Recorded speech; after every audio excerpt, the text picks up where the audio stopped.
I started an online relationship with my boss. Meeting in person? That's never going to happen. She has no idea the person she's been flirting with online is one of her employees. Lately, my boss has been in a terrible mood. Everyone at the office has noticed, and the tension is palpable. Even the laziest employees have been behaving, barely daring to glance at their phones. She's been working like a machine, putting in overtime, and, of course, no one dares to leave before her. Because of that, we've all been staying at the office until 11 or 12 at night. I have massive dark circles under my eyes, and my skin has started acting up. But probably, I'm the only one in the company who knows the reason for her bad mood. It's because my boss just got dumped, and well, I'm the one who broke up with her. She just doesn't know it yet. It all started with my 2-year online relationship. We met on a forum. She had posted a message titled, "Why can't I find a partner?" Curious, I clicked on the post. Female, 5 feet 9 inches, 99 pounds, 25 years old. Graduate in management science and engineering from an Ivy League university. Currently a vice president at a Fortune 500 company with a 7-figure salary. I have a house, a car, and I'm beautiful. Still single.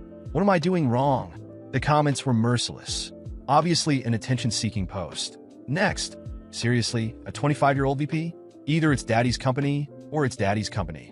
Oh, please, at least make your lies believable. Amused, I left a comment. Maybe it's your appearance. Why not post a picture? I didn't think much of it and left the site. A few hours later, she sent me a private message. "Hey, can I send you a picture?" Privately. I was confused but intrigued. "Sure," I replied, thinking it could be fun. A moment later, a picture popped up. I nearly spit my coffee on the screen. 5 feet 9 inches? Maybe in her dreams. She looked like she was barely 5 feet 3 inches. The photo was a poorly framed mirror selfie. Her face was partially obscured. She wore thick, black-rimmed glasses, and she looked like a walking advertisement for outdated fashion. But her features were undeniably stunning. The lips, the nose, the eyes, everything screamed hidden beauty. She just didn't know how to present herself. And, for some reason, she seemed strangely familiar. Thinking about how many gorgeous women out there are oblivious to their potential, I decided to help. Out of pure kindness, of course. I zoomed in and out on the picture a few times before writing a detailed reply. "You need to improve your style. Swap the glasses for something more subtle or try contacts. Don't take pictures from that angle. Tilt the phone slightly so the charging port points toward you. Change the skirt for something shorter, maybe black. And for the love of God, invest in better lighting." She responded with a simple, "Thank you so much." I didn't give it much thought and went about my life. The next day, she sent me a new task submission, following all my advice. And then she did it again and again, day after day. By the 5th day, I was already getting annoyed. That's when she asked if she could pay me for my consulting services and requested my personal contact details. I thought, why not? Money is money, and gave her my private account. A moment later, a familiar profile picture popped up with a friend request. It was my boss. I froze.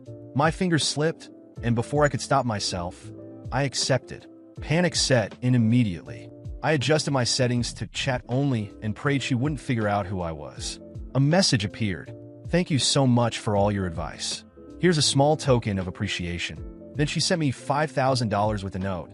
Gift, no strings attached. I stared at the screen in silence.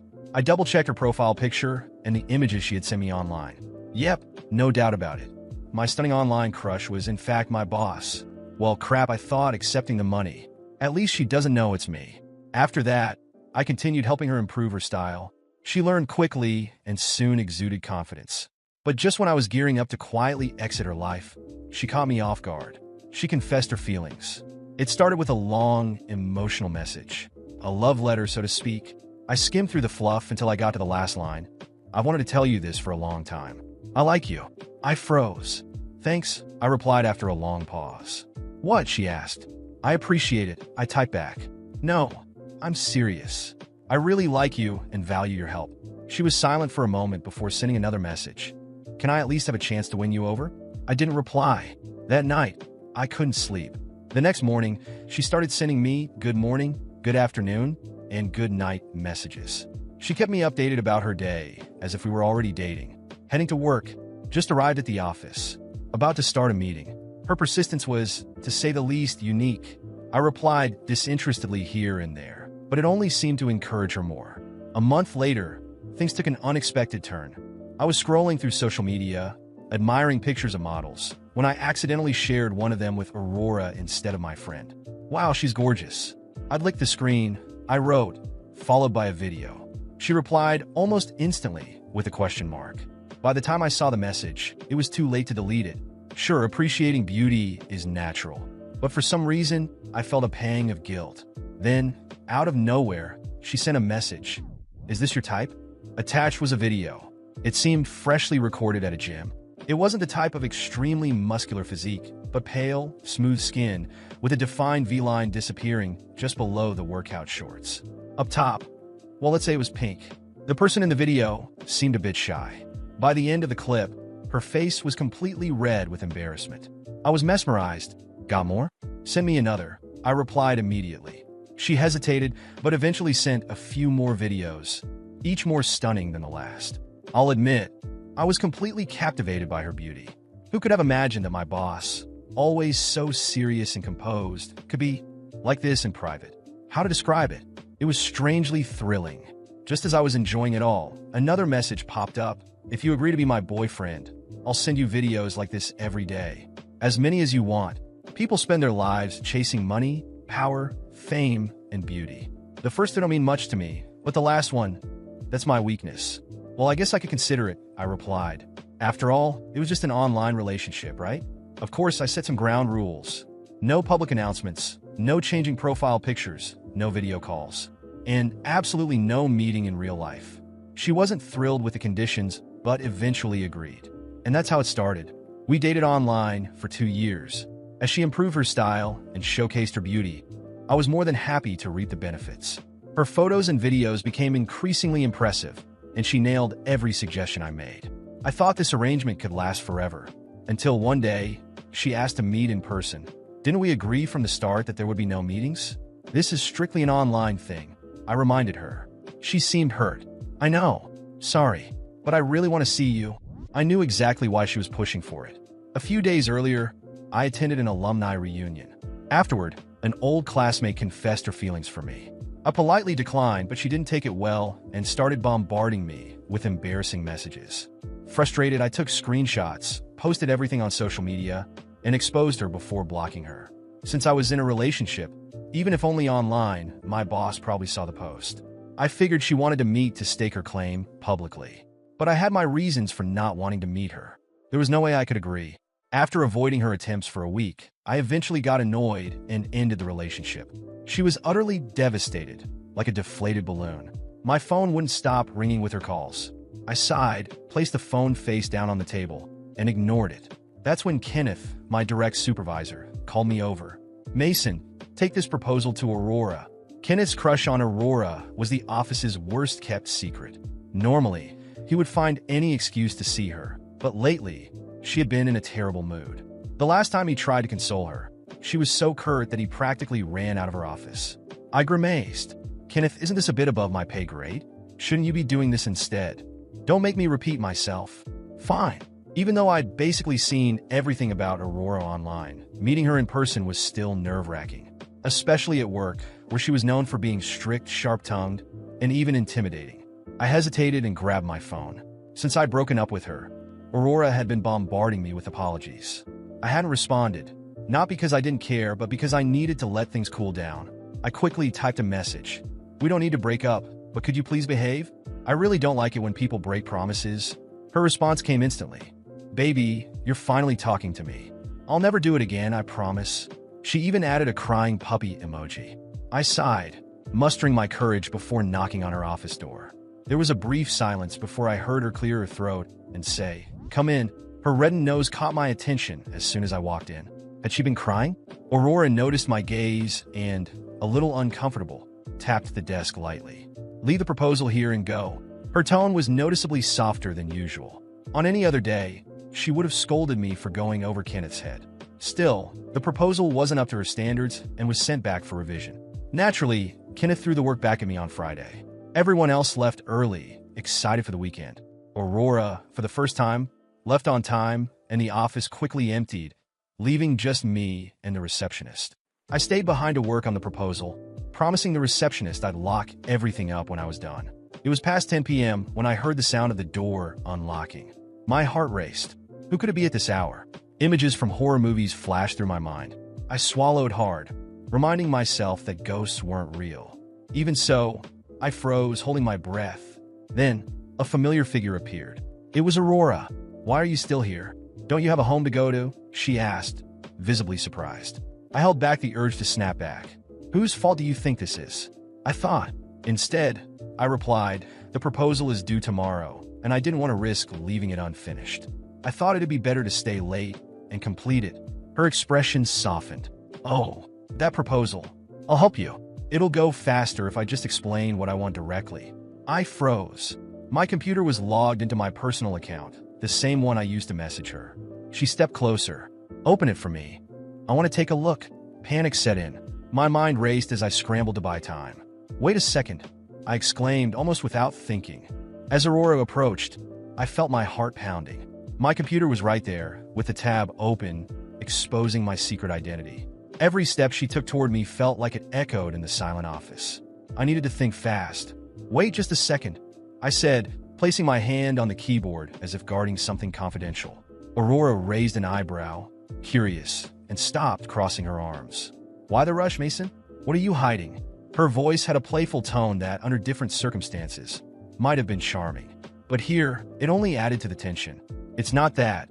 It's just the file isn't ready yet. I was finalizing some adjustments, you know? I don't want you to see an incomplete draft. It was a weak excuse, and I knew it. Aurora narrowed her eyes, clearly suspicious, but she stepped back. All right, I'll wait. But be quick. I don't have all night. She moved to the desk next to mine and sat down, crossing her legs. Her presence was overwhelming, and every second felt like an eternity. I kept typing furiously, but my mind was elsewhere. How to get out of this without her finding out. I needed a distraction. Aurora, are you sure you want to review this now? You look exhausted.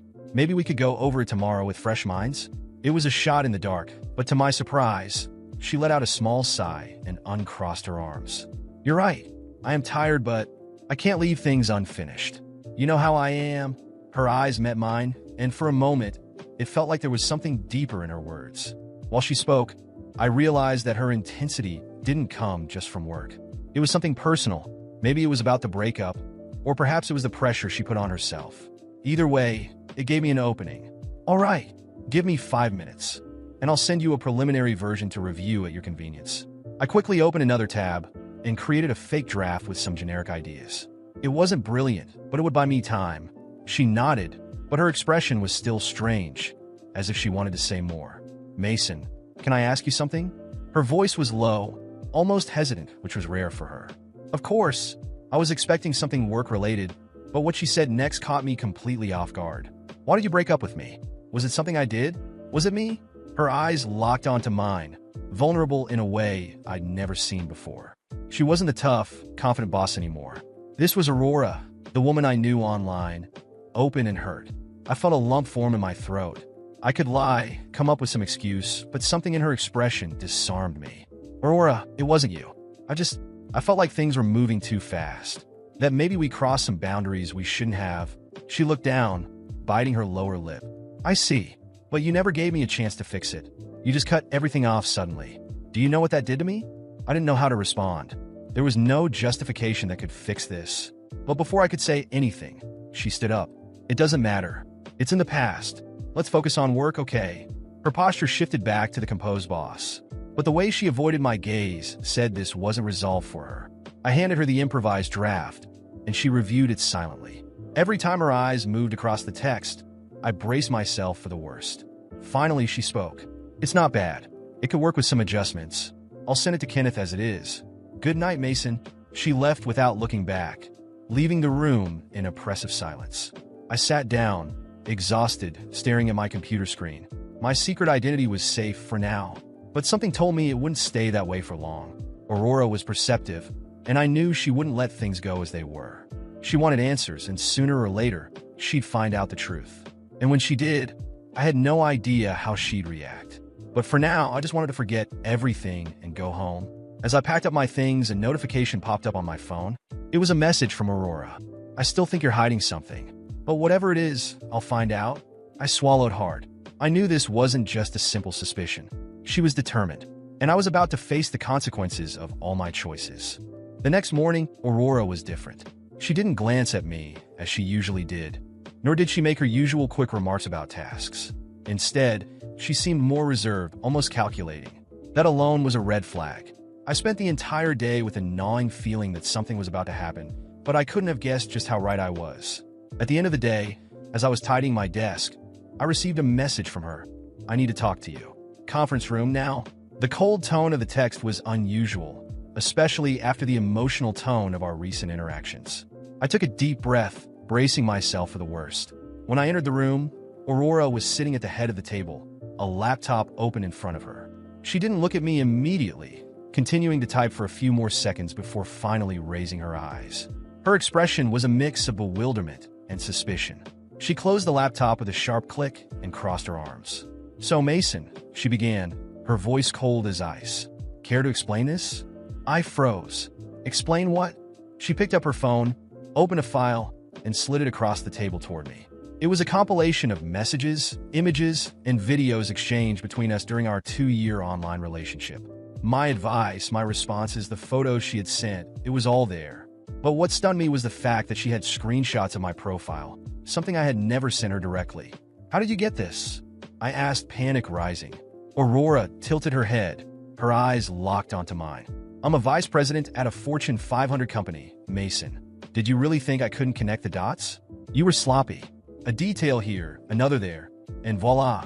She made a gesture with her hands, as if solving a puzzle.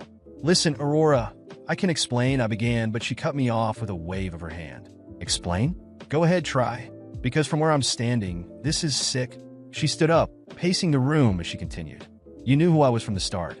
And instead of being honest, you stuck around, pulling strings, manipulating me, watching me up close while pretending to be someone else. That's not normal, Mason. That's obsession." "It wasn't like that." I protested. "I never meant to manipulate you.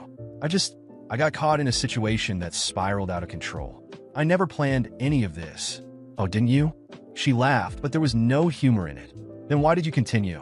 Why did you accept the money? Why did you let me be vulnerable, knowing I trusted you blindly?" I opened my mouth to respond, but the words failed me. Anything I could say felt hollow, like a flimsy excuse. Aurora wasn't just my boss. She was an intelligent woman who now viewed everything I had done in the worst possible light. "You know what this makes me think?" She leaned slightly forward, her hands braced on the table between us. "That you have a problem, a serious problem. You built this relationship with me, knowing who I was, and never stopped to think about the impact it would have on me when the truth came out." "Aurora, I care about you," I said, my voice heavy with emotion. "I know I made mistakes, but I never wanted it to end like this. I just wanted to be close to you." "Be close to me?" She let out a bitter laugh. "You were close to me the entire time, Mason. At work, in the halls and meetings. And yet you decided to create a version of yourself to deceive me. That's not care. That's control." "I never wanted to control you," I said, trying to defend myself. "I fell for you before I even knew who you were in real life. When I found out, I was scared. Scared of losing you. Scared it would ruin everything. And it did, Mason." She sat back down, crossing her arms again. "I trusted you truly. But now, all I see is a man who crossed every boundary. Someone who turned what could have been something real into a twisted game of lies." I felt a lump in my throat. She had every right to be angry. I had made terrible choices, driven by fear and indecision. "So, that's it?" I asked, my voice barely audible. "It's over." Aurora stared at me for a long moment, her eyes scrutinizing every inch of my face. "I don't know, Mason," she said finally, her voice softer but still firm. "What I do know is that, right now, I need distance. I need to think about whether I can ever trust you again, or if everything you represent is just a reminder of how I was deceived." She stood up, picking up her laptop and heading toward the door. Before leaving, she paused and glanced over her shoulder. "One last thing, Mason. I truly hope you understand the impact of your choices. Because right now, I don't know who you really are." When the door closed behind her, the silence in the room was deafening. I sat there, alone, staring at the empty space and reflecting on everything. There was no undoing what I had done, but perhaps there was still a chance to learn from it. Aurora was right. My choices had led us to this point. And now, if I wanted to earn her trust again, it wouldn't be through words but actions. Or perhaps I simply had to accept that this was the end.